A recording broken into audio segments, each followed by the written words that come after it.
ಹಿಂದೂಗಳ ಮೇಲೆ ನಡೀತಾ ಇರುವಂತಹ ದೌರ್ಜನ್ಯ ಖಂಡಿಸಿ ಕೋಲಾರದಲ್ಲಿ ಬಿಜೆಪಿ ಹಾಗೂ ಹಿಂದೂ ಸಂಘಟನೆಗಳು ಪ್ರತಿಭಟನೆ ನಡೆಸಿದ್ವು.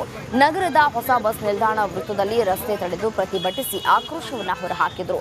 ಪ್ರತಿಭಟನೆಯಲ್ಲಿ ಮಾಜಿ ಸಂಸದ ಎಸ್ ಮುನಿಸ್ವಾಮಿ, ಬಿಜೆಪಿ ಜಿಲ್ಲಾಧ್ಯಕ್ಷ ವೇಣುಗೋಪಾಲ ಸೇರಿದಂತೆ ಹಲವರು ಭಾಗಿಯಾಗಿದ್ದರು.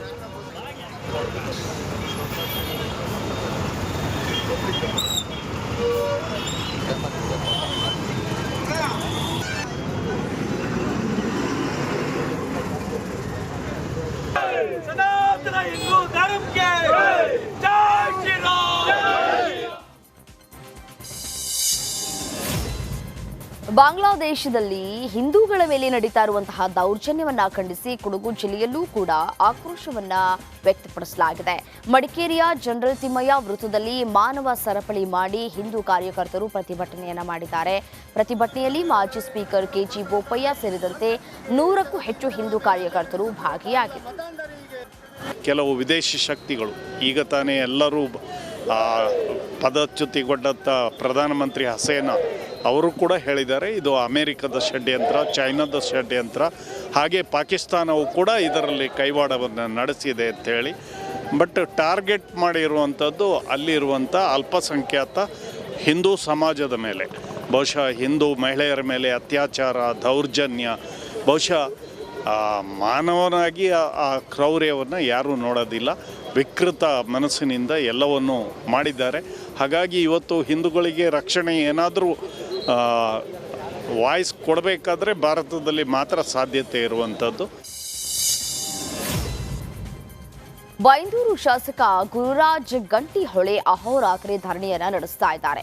ಅಧಿಕಾರಿಗಳ ಅಸಹಕಾರದಿಂದ ಬೇಸತ್ತು ಬೈಂದೂರು ತಾಲೂಕು ಕಚೇರಿ ಮುಂದೆ ಅಹೋರಾತ್ರಿ ಧರಣಿಯನ್ನ ಆರಂಭಿಸಿದ್ದಾರೆ. ಅಧಿಕಾರಿಗಳಿಗೆ ಸಭೆಯಲ್ಲಿ ಭಾಗವಹಿಸದಂತೆ ಜಿಲ್ಲಾಧಿಕಾರಿ ಸೂಚನೆ ನೀಡಿದ್ದಾರೆ. ಅಲ್ಲದೆ ಕ್ಷೇತ್ರದ ಅಭಿವೃದ್ಧಿಗೆ ಅಧಿಕಾರಿಗಳಿಂದ ಅಸಹಕಾರ ನೀಡುತ್ತಾ ಇದ್ದಾರೆ ಅಂತ ಆರೋಪಿಸಿದ್ದಾರೆ. ನನ್ನ ಉದ್ದೇಶ ಇರುವುದು, ಒಂದು ಕಡೆ ನನಗೆ ಆಫೀಸ್ ಮಾಡಿ ಕೊಟ್ಟಿದ್ದಾರೆ ಗೌರ್ಮೆಂಟ್, ಇದು ಅಲ್ಲಿ ಕಾಲ್ ಮೇಲೆ ಕಾಲು ಹಾಕಿ ಕೂತ್ಕೊಂಡು ಆಡಳಿತ ಮಾಡ್ಬೇಕನ್ನೋದು ನಾನು ಕಲಿತು ಇಲ್ಲ, ಮತ್ತು ನಾನು ಅದನ್ನು ಮಾಡುವುದೂ ಇಲ್ಲ. ಜನ ಎಲ್ಲಿ ಕರೀತಾರೆ ಅಲ್ಲಿ ನಾನು ಹೋಗಬೇಕು. ನನ್ನ ಕರೆದ ಸಭೆಗಳಿಗೆ ಅದು ನನ್ನ ಹಕ್ಕು. ಅಧಿಕಾರಿಗಳು ಬರ್ತಾರೆ, ಎಂಥ ಅಧಿಕಾರಿಗಳಿದ್ರು ಅವ್ರ ಹತ್ರ ಕೆಲಸ ಮಾಡಿಸ್ತಾ ಇದ್ದೇನೆ. ಅವ್ರನ್ನ ಯಾರೋ ಟ್ರಾನ್ಸ್ಫರ್ ಮಾಡಿಸ್ಕೊಂಡು ಬರ್ತಾರೆ, ಇನ್ಯಾರೋ ತಗೊಂಡು ಬರ್ತಾರೆ, ಹೇಗೇಗೋ ಇರ್ತಾರೆ. ಆದ್ರೆ ನನ್ನ ಜನರು ಹೇಳಿದ ಕೆಲಸ ಅವ್ರ ಕೈಯಲ್ಲಿ ಮಾಡಿಸ್ತೇನೆ. ಆದರೆ ಇವತ್ತೇನಾಗಿದೆ ಅಂತೇಳಿ ಹೇಳಿದ್ರೆ, DC ಅವರು ಅಧಿಕೃತ ಫೋನ್ ಮಾಡಿದ್ದಾರೆ ಅಧಿಕಾರಿಗಳಿಗೆ, ನಾನು ಕರೆದ ಸಭೆಗೆ ಹೋಗಬೇಡಿ ಅಂತೇಳಿ ಹೇಳಿ. ನಾನು ಹೇಳುವುದು, ನನ್ನ ಹಕ್ಕನ್ನು ಮೊಟಕುಗೊಳಿಸ್ಲಿಕ್ಕೆ DC ಯಾರು? DC ನನ್ನ ಹತ್ರ ಕೇಳಿದೆ, ಎಲ್ಲಿ ಸಭೆ ಕರೆದಿದ್ದೀರಿ, ಯಾವ ವಿಷಯ ಅಂತೇಳಿ ನನ್ನ ಹತ್ರ ಒಂದು ಕೇಳ್ಬೋದಿತ್ತು. ಒಬ್ಬ ಶಾಸಕ ನನ್ನ ಹತ್ರ ಕೇಳ್ಬೋದಿತ್ತು. ಏಕಾಏಕಿ ನೇರ ಅವ್ರ ಅಧಿಕಾರಿಗಳಿಗೆ ಹೇಗೆ ಹೇಳ್ತಾರೆ ನೀವು ಸಭೆಗೆ ಹೋಗಬೇಡಿ ಅಂತೇಳಿ ಹೇಳಿ? ನಾ DC ಫೋನ್ ಮಾಡಿದೆ, ನೀವು ಯಾಕೆ ನನ್ನ ಅಧಿಕಾರವನ್ನು ಮುಟ್ತೀರಿ? ನಾನು ಅಧಿಕಾರಿಗಳನ್ನು ಕರೆದು ಜನರ ಸಮಸ್ಯೆಯನ್ನು ಅವ್ರ ಎದುರುಗಡೆ ಸಾಲ್ವ್ ಮಾಡಬೇಕು, ಎಲ್ಲಾದ್ರೂ ಕರೀತೇನೆ. ಜಮೀನಿನಲ್ಲಿ ಕೆಲಸ ಮಾಡ್ತಾ ಇದ್ದ ಯುವಕನ ಮೇಲೆ ಚಿರತೆ ದಾಳಿ ನಡೆಸಿದೆ. ಈ ವೇಳೆ ಚಿರತೆಯೊಂದಿಗೆ ಹೋರಾಡಿ ಯುವಕ ಪ್ರಾಣವನ್ನ ಉಳಿಸಿಕೊಂಡಿದ್ದಾನೆ. ಹಾಸನ ಜಿಲ್ಲೆಯ ಹೊಳೆನರಸೀಪುರ ತಾಲೂಕಿನ ಗೋಪನಹಳ್ಳಿ ಗ್ರಾಮದಲ್ಲಿ ಘಟನೆ ನಡೆದಿದೆ. ಚಿರತೆ ದಾಳಿಯಿಂದ ಗಾಯಗೊಂಡಿರುವ ನವೀನ್ ಹೊಳೆನರಸೀಪುರ ತಾಲೂಕು ಆಸ್ಪತ್ರೆಯಲ್ಲಿ ಚಿಕಿತ್ಸೆ ಪಡಿತಾ ಇದ್ದಾನೆ. ಇನ್ನು ಚಿರತೆ ಸೆರೆ ಹಿಡಿಯುವಂತೆ ಗ್ರಾಮಸ್ಥರು ಆಗ್ರಹಿಸಿದ್ದಾರೆ.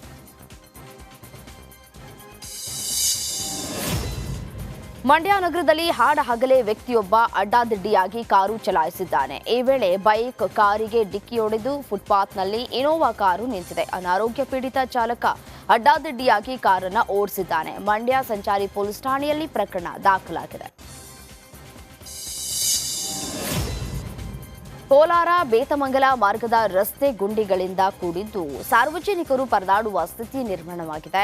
ಕೋಲಾರದಿಂದ ಕೋಟೆಗೆ ತೆರಳುವಂತಹ ಮಾರ್ಗ ಇದಾಗಿದ್ದು, KGF ತಾಲೂಕಿನ ಬೇತಮಂಗಲ ಮಾರ್ಗದ ಪಟ್ನಾ ಗ್ರಾಮದಿಂದ ಚಾಮರಹಳ್ಳಿವರೆಗಿನ ರಸ್ತೆಯಲ್ಲಿ ಗುಂಡಿಗಳದ್ದೇ ದರ್ಬಾರ್ ಆಗ್ಬಿಟ್ಟಿದೆ. ಸುಮಾರು 4 ಕಿಲೋಮೀಟರ್ ರಸ್ತೆಯಲ್ಲಿ ಗುಂಡಿಗಳದ್ದೇ ಕಾರುಬಾರು. ರಸ್ತೆ ಗುಂಡಿಗಳನ್ನ ಮುಚ್ಚಿ ಡಾಂಬರೀಕರಣ ನಡೆಸುವಂತೆ ವಾಹನ ಸವಾರರು ಹಾಗೂ ಸಾರ್ವಜನಿಕರು ಒತ್ತಾಯಿಸಿದ್ದಾರೆ.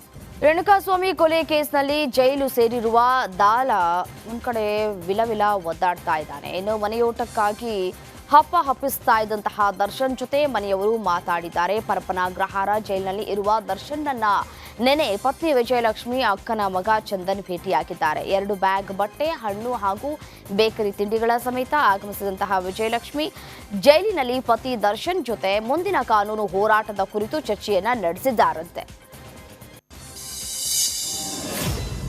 ವಿಶ್ವ ಆನೆ ದಿನಾಚರಣೆ ಹಿನ್ನೆಲೆಯಲ್ಲಿ ಶಿವಮೊಗ್ಗದ ಸಕ್ರೆಬೈಲು ಆನೆ ಬಿಡಾರದ ಆನೆಯೊಂದಕ್ಕೆ ಶಾಸ್ತ್ರೋಕ್ತವಾಗಿ ಅಶ್ವತ್ಥಾಮ ಅಂತ ಹೇಳಿ ನಾಮಕರಣವನ್ನ ಮಾಡಲಾಗಿದೆ. ಕಳೆದ ವರ್ಷ ಚಿಕ್ಕಮಗಳೂರು ಜಿಲ್ಲೆಯ ಮೂಡಿಗೆರೆ ತಾಲೂಕು ಆಲ್ದೂರು ಅರಣ್ಯ ವ್ಯಾಪ್ತಿಯಲ್ಲಿ ಸೆರೆ ಸಿಕ್ಕ ಕಾಡಾನೆಯನ್ನ ಸಕ್ರೆಬೈಲು ಆನೆ ಬಿಡಾರಕ್ಕೆ ಕರೆತಂದು ಪಳಗಿಸಲಾಗಿತ್ತು. ವಿಶ್ವ ಆನೆ ದಿನಾಚರಣೆ ಹಿನ್ನೆಲೆಯಲ್ಲಿ ಅರಣ್ಯ ವನ್ಯಜೀವಿ ಇಲಾಖೆಯ ಡಿಎಫ್ಒ ಪ್ರಸನ್ನ ಕೃಷ್ಣ ಪಟಗಾಡ್ ನೇತೃತ್ವದಲ್ಲಿ ಆನೆಗೆ ಹೆಸರನ್ನ ಇಡಲಾಗಿದೆ.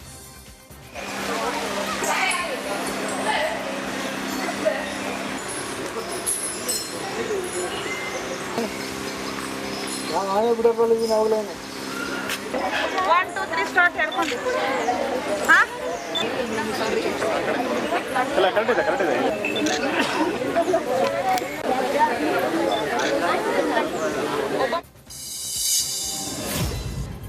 ಮೈಸೂರಿನ ಚಾಮುಂಡಿ ಬೆಟ್ಟ ಅಭಿವೃದ್ಧಿಗೆ ಪ್ರಾಧಿಕಾರ ರಚಿಸುವುದಕ್ಕೆ ಸರ್ಕಾರ ಮುಂದಾಗಿದೆ. ಇದು ರಾಜ ಮನೆತನದ ಪಿತ್ತ ನೆತ್ತಿಗೇರಿಸಿದೆ. ಸರ್ಕಾರ ಇಂಥದೊಂದು ಹೆಜ್ಜೆ ಇಡ್ತಾ ಇದ್ದಂತೆ ರಾಜಮಾತೆ ಪ್ರಮೋದಾದೇವಿ ಒಡೆಯರ್ ಸರ್ಕಾರದ ವಿರುದ್ಧ ಆಕ್ರೋಶವನ್ನು ಹೊರಹಾಕಿದ್ದಾರೆ.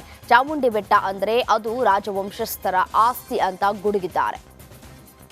ಸರ್ಕಾರಿ ಖರಾಬ್ ಅಂತ ಅವರು ಮಾಡೋಕ್ಕೆ ಸಾಧ್ಯ ಇಲ್ಲ. ಸರ್ಕಾರಿ ಖರಾಬ್ ಅಂತವರು ಯಾವುದಕ್ಕೆ ಬೇಕಾದ್ರೂ ಬರ್ಕೋಬೋದು. ನಮ್ಮ ಹತ್ರ ಒಂದು ಕೈ ಬರಹದ್ದು ಇದು ಇದೆ, ಅದರೊಳಗಡೆ ಬರೀ ಖರಾಬ್ ಅಂತಿದ್ದೇವೇನೋ, ಸರ್ಕಾರಿ ಖರಾಬ್ ಅಂತಿಲ್ಲ, ಬಿ ಖರಾಬ್ ಆನೂ ಇಲ್ಲ ಬಾನೂ ಇಲ್ಲ, ಆ ಖರಾಬ್ ಅಂತನಿಲ್ಲ ಬಾ ಖರಾಬ್ ಅಂತನಿಲ್ಲ, ಬರೀ ಖರಾಬ್ ಅಂತಿದೆ. ಸರ್ಕಾರಿ ನಾಡಹಬ್ಬ ಮೈಸೂರು ದಸರಾ ಸಂಭ್ರಮಕ್ಕೆ ಸರ್ಕಾರ ಸದ್ದಿಲ್ಲದೆ ತಯಾರಿ ಆರಂಭಿಸಿದೆ. ಅಕ್ಟೋಬರ್ 3ರಂದು ವಿಶ್ವವಿಖ್ಯಾತ ಮೈಸೂರು ದಸರಾ ಉದ್ಘಾಟನೆಗೊಳ್ಳಲಿದ್ದು ಅಕ್ಟೋಬರ್ 12ರಂದು ದಸರಾ ಜಂಬೂ ಸವಾರಿ ನಡೆಯಲಿದೆ ಅಂತ ವಿಧಾನಸೌಧದಲ್ಲಿ ಮುಖ್ಯಮಂತ್ರಿ ಸಿದ್ದರಾಮಯ್ಯ ಹೇಳಿದ್ದಾರೆ. ಉದ್ಘಾಟಕರ ಬಗ್ಗೆ ಶೀಘ್ರವೇ ತೀರ್ಮಾನಿಸಲಾಗುತ್ತೆ ಅಂತ ತಿಳಿಸಿದ್ದಾರೆ. ಈ ಬಾರಿ ದಸರಾ ಅತ್ಯಂತ ಆಕರ್ಷಣೆ ಮತ್ತು ಅರ್ಥಪೂರ್ಣವಾಗಿ ಆಚರಿಸುವುದಕ್ಕೆ ತೀರ್ಮಾನ ಮಾಡಿದ್ದೇವೆ ಅಂತ ಬೆಂಗಳೂರಿನಲ್ಲಿ ಸಿಎಂ ಸಿದ್ದರಾಮಯ್ಯ ತಿಳಿಸಿದ್ದಾರೆ. ಮಳೆ ಚೆನ್ನಾಗಿ ಬಂದಿದೆ, ರೈತರ ಮೊಗದಲ್ಲಿ ಸಂತಸ ಮನೆ ಮಾಡಿದೆ, ಎಲ್ಲ ಜಲಾಶಯ ತುಂಬಿದೆ. ಕಳೆದ ಬಾರಿ ಬರ ಇತ್ತು, ಹೀಗಾಗಿ ಸರಳವಾಗಿ ಆಚರಿಸಲಾಯಿತು. ಈ ಬಾರಿ ಆಕರ್ಷಕವಾಗಿ ದಸರಾ ನಡೆಯಲಿದೆ ಅಂದರು. ಬೆಳೆ ಚೆನ್ನಾಗಿ ಬರ್ತಾ ಇದೆ, ಎಲ್ಲ ಜಲಾಶಯಗಳು ಕೂಡ ತುಂಬಿದ್ದಾವೆ. ಕರ್ನಾಟಕದಲ್ಲಿರ್ತಕ್ಕಂಥ ಎಲ್ಲ ಜಲಾಶಯಗಳು ಕೂಡ ತುಂಬಿದ್ದಾವೆ. ಅದರಿಂದ ಕಳೆದ ವರ್ಷ ಏನಾಗಿತ್ತು, ಬರಗಾಲ ಇತ್ತು, ಮಳೆ ಸಾಕಷ್ಟು ಆಗಲಿಲ್ಲ. ಬರಗಾಲ ಇದ್ದದ್ರಿಂದ ಸರಳವಾಗಿ ಆಚರಣೆಯನ್ನು ಮಾಡಿದ್ದು. ಈ ಸಾರಿ ಮಳೆಗಾಲ ಚೆನ್ನಾಗಾಗಿರೋದ್ರಿಂದ